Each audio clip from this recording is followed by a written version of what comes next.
At some point, a blockade stops being a warning and becomes a method. That may be the most important thing that happened over the last 48 hours. Not the rhetoric, not the posts, not even the first boarding by itself.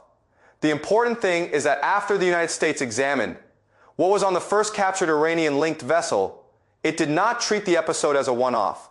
It moved again. Another ship was boarded overnight, this time far from Hormuz, far from the theater most people were watching, far enough away to tell the world that the geography of enforcement is widening. That is the shift. And if you want to understand why it matters, you have to begin with the first vessel, and the question nobody could answer at the beginning. Why would a ship ignore American warnings for 6 hours straight? Not 6 minutes, 6 hours. Why keep moving toward a blockade line when a destroyer is telling you again and again to stop? Why absorb that level of risk, unless the cargo matters more than concealment, more than safety, maybe even more than the ship itself? Now we appear to have the answer. The cargo was likely Chinese dual-use military components the IRGC urgently needed, specialty metals, precision electronics, industrial parts that do not make headlines on their own but become strategically priceless when a missile program is trying to recover. Once you see that, the whole incident changes shape. The real story is not that America captured a ship. The real story is that the first ship seems to have been carrying pieces of Iran's future military capacity. And the second boarding shows Washington intends to chase the network moving those pieces, not just the headline vessel unlucky enough to get caught first. That is why this moment is more serious than it looks. If Tuska had been carrying something ordinary, the episode might have remained tactical. A warning, a show of force, a proof of concept interception. But if it was carrying exactly the sort of Chinese source components Tehran desperately needed, then the first seizure becomes an intelligence event. It tells Washington what Iran is trying hardest to move under pressure. And once a pressure campaign learns what matters most to the other side, it adapts. That is what the second boarding was. An adaptation, a message, a declaration that the blockade is not only about the mouth of the Gulf anymore, it is about the arteries feeding the entire system around Iran, oil money, procurement, shadow shipping, deniable cargo, all of it. The second vessel matters precisely because of where it was intercepted. Not in Hormuz, not in the Gulf of Oman, but east of Sri Lanka, near one of the wider maritime routes linking the Indian Ocean to Asia. That single detail changes the psychological map of the war. A captain in the Gulf expects danger. A network operator working farther east expects ambiguity. America is trying to erase that distinction, and once that distinction disappears, the pressure on Iran changes form.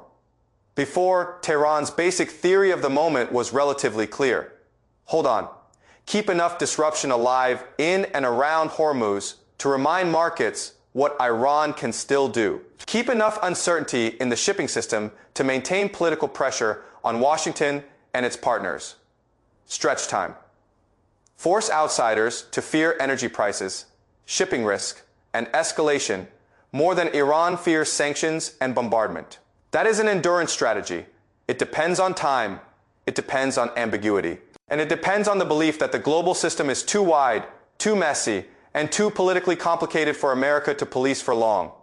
The new maritime actions are aimed straight at that belief. If the United States can stop not only entry into Iranian ports, but also the longer route supporting Iran's sanctioned trade and military replenishment, then endurance starts to lose its foundation. Iran can still talk tough, it can still threaten, it can still try to wait. But waiting becomes a very different kind of strategy when the channels that let you survive are being exposed one by one. That is why the source material keeps circling back to the shadow network. Iran's system is not just oil loaded at one port and sold in one transaction. It is a chain sanctioned crude, loaded quietly. Tankers that leave the region before pressure tightens. Cargoes that loiter at sea. Buyers located later through intermediaries. Payments routed through layered relationships. Supplies moved in both directions under civilian cover. This is not one smuggling trick. It is a whole operating model. And the whole operating model depends on a simple premise. What happens far enough away from the main battlefield can still be hidden, delayed, or denied. The second boarding says that premise may no longer be safe. That is why this is more than a naval story. It is also a story about what Iran thinks is happening and what may actually be happening. The source text makes the Iranian assumption very explicit.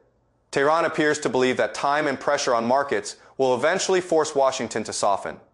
If oil rises high enough, if the stock market weakens enough, if allies get nervous enough, if consumers begin to feel pain sharply enough, then America will have to accept a deal more favorable to Iran. That is the logic. In a previous phase of the crisis, that logic had real force. But right now, the visible indicators are not lining up with the Iranian expectation. Oil is elevated.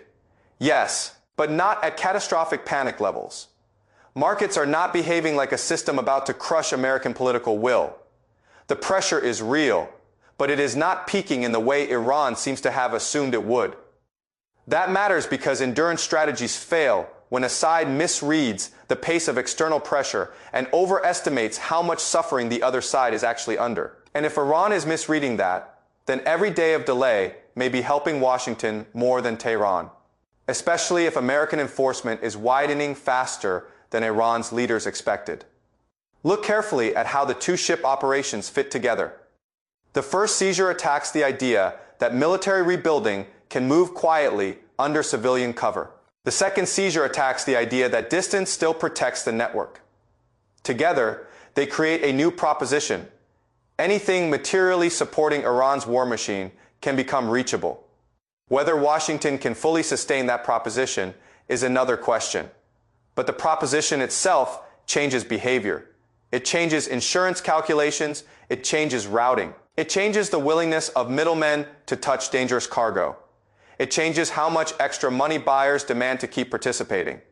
It changes how much confidence shadow operators have that one more run will get through. These are invisible shifts until suddenly they are not. A network built on ambiguity rarely collapses in one moment. It frays, it hesitates, it becomes expensive. It starts requiring more lies, more detours, more time, more courage, and more luck. That is often enough, and that is why the timing with the peace talks matters so much. Diplomacy is still alive in form, but the source material makes clear it is alive under intense coercion. The ceasefire window is narrow. Messaging from Iran remains contradictory. Reports about who will attend talks and when continue to wobble. Trump is speaking in the language of force, even while talking about negotiation. Iran is speaking in the language of possible attendance, while signaling it still believes it can drag things out. That is not a stable diplomatic environment. It is a bargaining table with engines running beside it. In that setting, the widening maritime campaign does more than add pressure. It changes the menu. Iran now has three broad choices, and every one of them looks worse than it did before. The first is to negotiate seriously and fast. Not because Tehran trusts Washington, not because it suddenly accepts the American account of the war, but because each new enforcement action raises the cost of pretending the shadow system will keep carrying the state indefinitely. Serious negotiation would mean accepting that the old endurance logic is breaking down. The second is to continue delaying. That means mixed messages, partial confirmations, deliberate ambiguity, tactical confusion, and the constant hope that somebody somewhere gets more afraid of escalation than of Iranian drift. Delay remains attractive, only if the logistical backbone underneath Iran still functions well enough to make time profitable. The more vessels get touched outside the core battlefield, the less true that becomes. The third is to escalate around the edges, more shipping harassment, more attempts to drive fear back into the market, more asymmetry, more dirty pressure. The difficulty with that option is that it may now invite exactly the widening of enforcement Tehran should want to avoid. Every dirty tactic can be answered with a cleaner, colder, more systematic tightening of the maritime net. That is the trap. Iran wants to behave as if it still controls the speed of events. But the first seizure and the second seizure suggest Washington is trying to take control of tempo instead, not total control of the war. That is too big a claim. But control of tempo in one vital area, logistics. Tempo matters because tempo decides who is spending time and who is losing it. Iran thinks it can spend time. The United States is trying to make time costly. And the cargo on Tuska tells you why. Those parts mattered because they were not symbolic. They were practical. They were not speeches. They were rebuild material. They were the kind of items a strained military system tries to move when it believes more confrontation may still come and replenishment cannot wait forever. That alone tells you a great deal about what Tehran fears most. Not humiliation, not rhetoric, but depletion. Once America understood that, the wider logic snapped into place. Do not just stop the visible ship in the visible theater. Go after the method, go after the routes.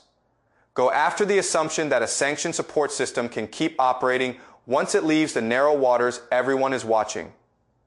That is why I think the second boarding is the more consequential event, even though the first looked more dramatic on video. The first showed America could shoot, stop, and seize. The second showed America intends to repeat. That repetition is what turns an incident into a system. And once a system starts forming, both negotiation and war begin to look different. Talks no longer happen under the assumption that Tehran can replenish quietly while stalling publicly. Markets no longer react, only to what happens in Hormuz. Shipping operators no longer assume the dangerous zone ends, where the maps on television stop zooming in. Everything gets wider, everything gets tighter, and everything gets more expensive for the side whose entire wartime posture depends on endurance. That is why the usual surface reading misses the point. This is not just a story about a brutal American move. It is not just a story about Chinese parts hidden on an Iranian-linked vessel. It is not just a story about whether the next round of talks in Islamabad produces anything real. It is a story about a state that thought it could absorb pressure through distance, deception, and delay, suddenly being told that distance is shrinking. Deception is easier to decode, and delay may now be working in the wrong direction. That is a dangerous revelation for Tehran. Because if Iran's leaders are still operating on the theory that America will eventually tire before Iran's system cracks, they may be one strategic step behind the war they are actually in. The first ship told Washington what Iran was protecting. The second ship told Tehran what Washington had learned. And that is why this moment feels so consequential. Not because one more vessel was boarded, but because the blockade now looks less like a line in the water and more like a method for making endurance itself unreliable. Iran thought the sea was buying it time. America is trying to prove the sea no longer belongs to time at all.